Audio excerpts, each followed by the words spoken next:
Mengejutkan. Saksi ahli sebut alasan Putri Chandrawati bisa bebas dari hukuman. Guru Besar Hukum Pidana dari Universitas Andalas, Sumatera Barat Elwi Daniel mengungkapkan bahwa terdakwa Putri Chandrawati tidak bisa dikenakan pasal pembunuhan berencana. Hal tersebut dikarenakan keterlibatan Putri Chandrawati dalam kasus itu masih belum kuat. Hal tersebut diungkapkannya saat menjadi saksi meringankan pada persidangan dengan terdakwa Ferdi Sambo dan Putri Chandrawati di Pengadilan Negeri Jakarta Selatan, Selasa 27 Desember 2022. Awalnya penasihat hukum Putri Chandrawati, Rasamala Aritonang bertanya soal pelaku apa bisa dikenakan pasal 338 dan 340 jika hanya mengetahui rencana pembunuhan dan tidak dapat mencegahnya.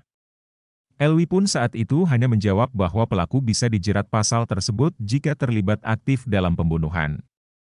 Apakah memungkinkan memasukkan pelaku sebagai turut serta apabila mengetahui peristiwa yang akan terjadi tetapi tidak mengingatkan misalnya atau mencegah pelaku lain melakukan itu?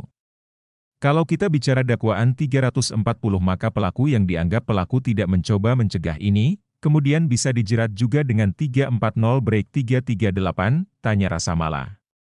Elwi mengatakan tindak pidana pembunuhan seperti diatur dalam 338 dan 340 itu bisa dikatakan delik yang baru bisa dikatakan sebuah delik apabila pelakunya bertindak secara aktif. Sikap tidak melaporkan akan terjadinya suatu tindak pidana pembunuhan, menurut saya tidak bisa dikategorikan telah melakukan atau turut serta melakukan tindak pidana pembunuhan, ucap Elwi. Elwi pun mengungkapkan jika hal tersebut berdasarkan asas legalitas yang berlaku.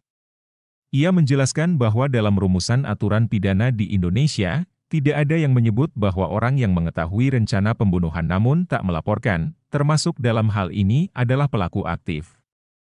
Karena yang pertama hukum pidana kita terikat asas legalitas. Tak ada rumusan pun dalam KUHP yang menyebutkan apabila orang tidak melaporkan atau tidak berusaha untuk mencegah terjadinya suatu tindak pidana, lantas dia dianggap sebagai telah melakukan tindak pidana aktif. Tidak ada satupun, ucap Elwi.